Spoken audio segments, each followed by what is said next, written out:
When you think about a high IQ, what's the ultimate category that comes to your mind? Probably genius, right? And yet, there are at least two levels that overshadow the genius IQ.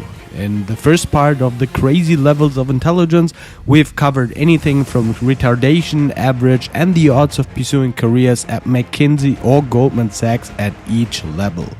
In this video, we delve into the big league of IQ, giftedness, genius, and way beyond, including a bonus level. Let's assume you are smart. First of all, don't ever make the mistake many smart people make, thinking you're the smartest. There are cases where particularly bright kids end up less successful in life compared to others who aren't as bright. That occurs because highly smart people may not have to work as hard to achieve excellent or decent performance in school. As a result, they never develop the resilience and the patterns to commit to something and work hard for their accomplishments. Success is more than just getting by. Those who are bright and realize they also need to work hard to have a successful career later on, they do insanely well. In that case, being bright is a gift. And don't get confused, the above average and gifted IQs aren't a ticket or guarantee to life success. It just means you have more potential to unleash. In fact, even an IQ above 140 shouldn't directly be linked to being a genius. Instead, it's more reasonable to use the term genius only when genius achievements have been reached. The IQ number is the potential, it doesn't imply the actual outcome. Being conscientious and working hard are crucial to reach any decent success level. Let's get to it now. Level 5. From gifted to genius. The most common IQ tests and scales out there are the Stanford Binet and the Wechsler test. Depending on the scale that we're looking at, an IQ of 130, particularly 135, puts you in the 99th percentile. In other words, you're in the top 1% of IQ. The number that puts you up in the infamous genius category is often referred to as an IQ of 140 plus. At this level, often called gifted, you pick things up much quicker than the average person. You have no problem understanding or applying complex and abstract concepts. And in case you work diligently and know how to break down your workflow into well-manageable tasks, the gifted IQ will enable you to even outperform colleagues in competitive careers, including management consulting or investment banking. You will be able to finish tasks quicker than the others and end up having more capacity to either tackle the next task or work on something else. For example, your own venture. Chances are your brain wants to be occupied. For some people, that results in seeking cognitive load all the time. You may get bored from trivial conversations or things you don't think are meaningful enough. On the other hand, you are intellectually very curious, like to explore new things and engage with like-minded people. Researching the topic of exceptional intelligence and high IQ, I stumbled upon the same questions over and over again. Is there a difference between an average person and a gifted person? What's the difference between people with an average IQ of 100 and those who are gifted having an IQ of 130, 140 or even higher? What does a gifted person think? Let's look at an example to put things into perspective. Imagine a 12-year-old kid graduating from college. That's quite an insane achievement in itself, but let's take this further. Imagine being a 12-year-old kid graduating from college with 5 degrees. This is a real-life example. The name of the boy is Clovis Hung.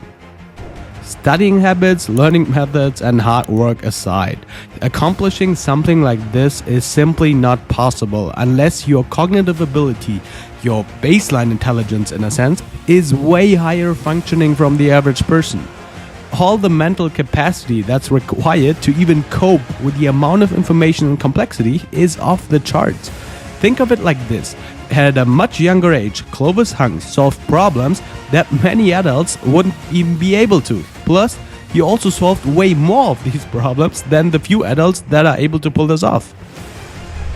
With very high IQ people, it seems that not only are they more capable when it comes to learning and processing novel things, they particularly seek that.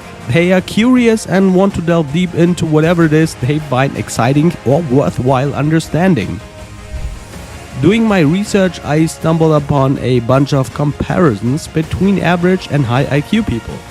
The gifted ones themselves usually named one defining difference between them and the average person, and that's curiosity. The will to learn and seek the intellectual challenge, the unknown. The mental baseline is so high that the requirements of average tasks aren't sufficient to feed their hunger for intellectual stimulation.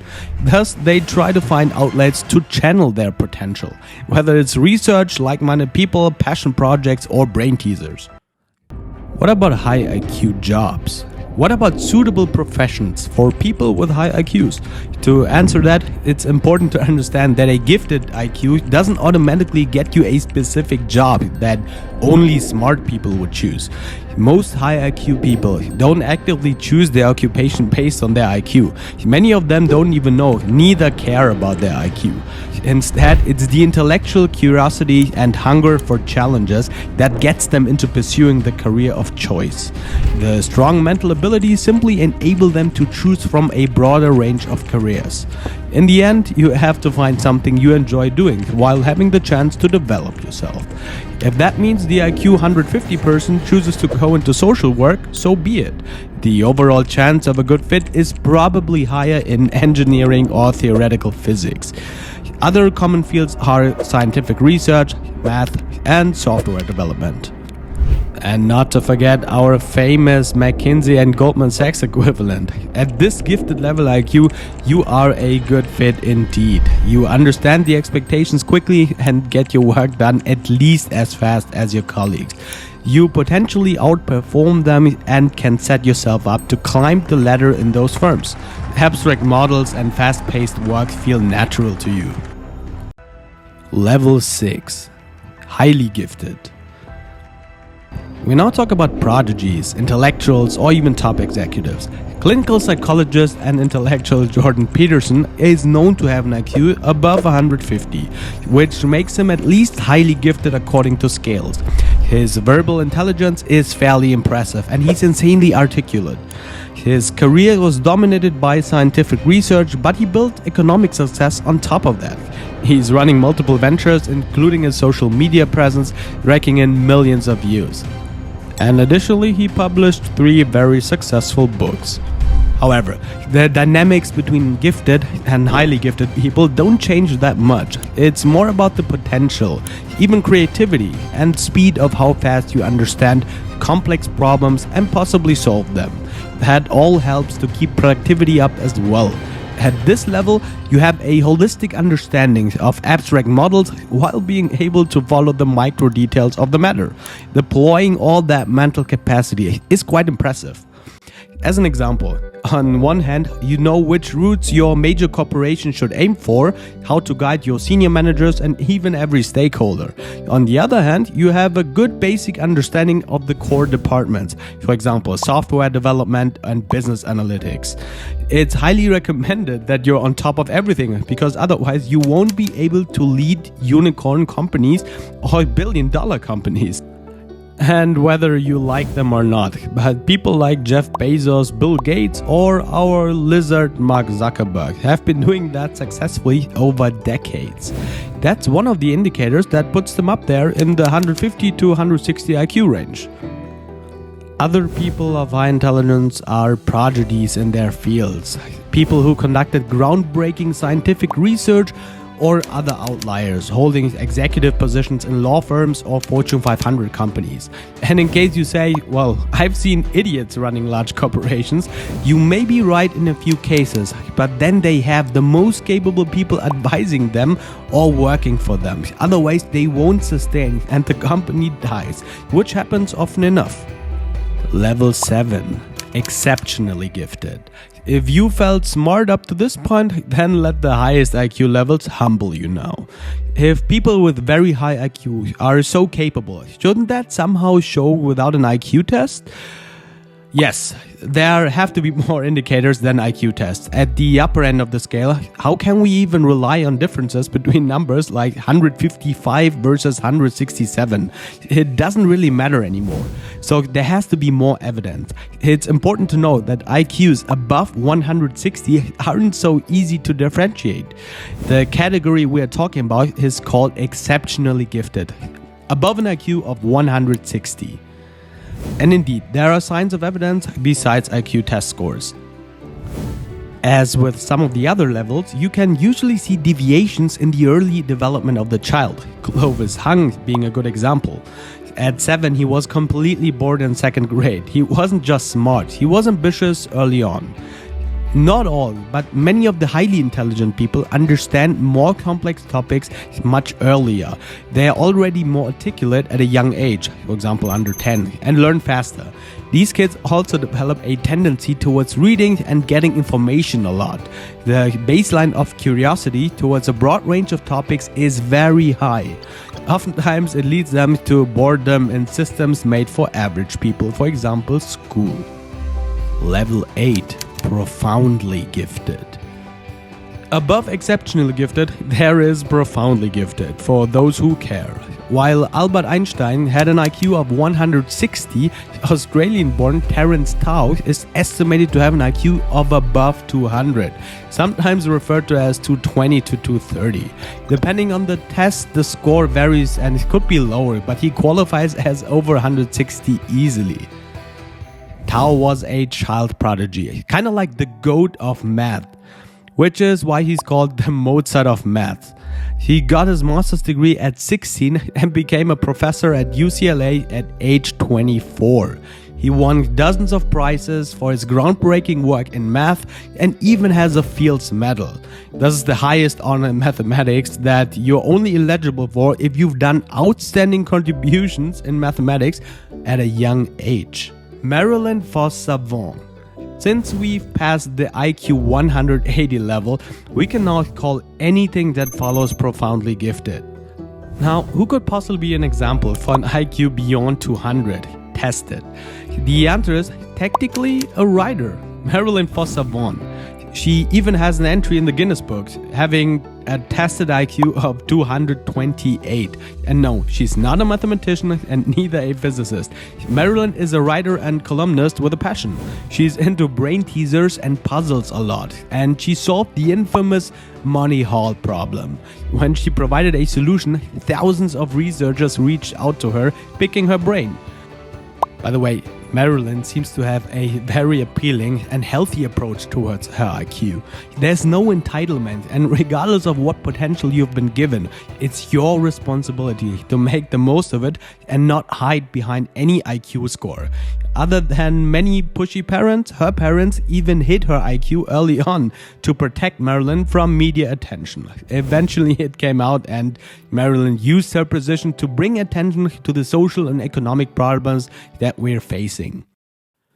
The bonus level, the universal genius, the polymath. The last category is a spot that we reserved for the polymaths. The universal geniuses. Polymaths are people who develop interest and deep knowledge in multiple different, rather complex fields. Thus, one occupation wouldn't be sufficient to reflect the diverse disciplines these people are deeply into. Some of the most impactful polymaths have contributed to the inventions and culture that literally changed the world and the history of mankind. Leonardo da Vinci is one of them. He was a creative genius, meaning his ideas were not conventional or usual, yet highly useful. Extremely creative people have unique ideas that are of high value at the same time. Leonardo da Vinci was a naturalist, an engineer, an artist, and an inventor. He was ahead of his time and often combined various fields. He studied nature and animals and applied their concepts to engineering. He came up with war machines, including an armored vehicle, parachutes, and even a flying machine. His obsession for living an impactful and significant life seemed limitless. The merge of art and science peaked when he drew the Vitruvian Man and the Mona Lisa, probably his most famous piece of work. he applied mathematical concepts and proportions to create the unique expression the painting is known for. Back in the days, IQ tests didn't exist, but the level of how advanced Da Vinci tackled complex problems across the board indicates an incredible creative and cognitive potential. The IQ score is secondary, whether it was 150 or 220 or whatever. Other polymaths, by the way, include Benjamin Franklin, founding father of the United States and inventor of the lightning rod. And Nicolaus Copernicus can also be named here. Mathematician, astronomer, author, and economist. And yes, even geniuses make mistakes, and it's part of doing great things. Copernicus stated that the sun is the center of the entire universe, even though it's not. He also wasn't aware of elliptical orbits, so he thought that planetary orbits were perfectly circular, which wasn't the case. Anyway, let's jump to the conclusion now. Let all that sink in, and if there's one thing that you can take away from this video series, then it's probably don't focus on IQ too much. Keep pushing the limits you encounter. Seek challenges and test your boundaries. You go as far as you can with whatever your mental abilities allow you. And remember that big things and major changes come from smart people who took action and actually built cool shit. Not from those getting over-obsessed with IQ or hiding behind IQ scores to deal with their insecurities. Let your actions speak and build a good connection to your mind. If you can do that, you're already smarter and ahead. Thanks for watching.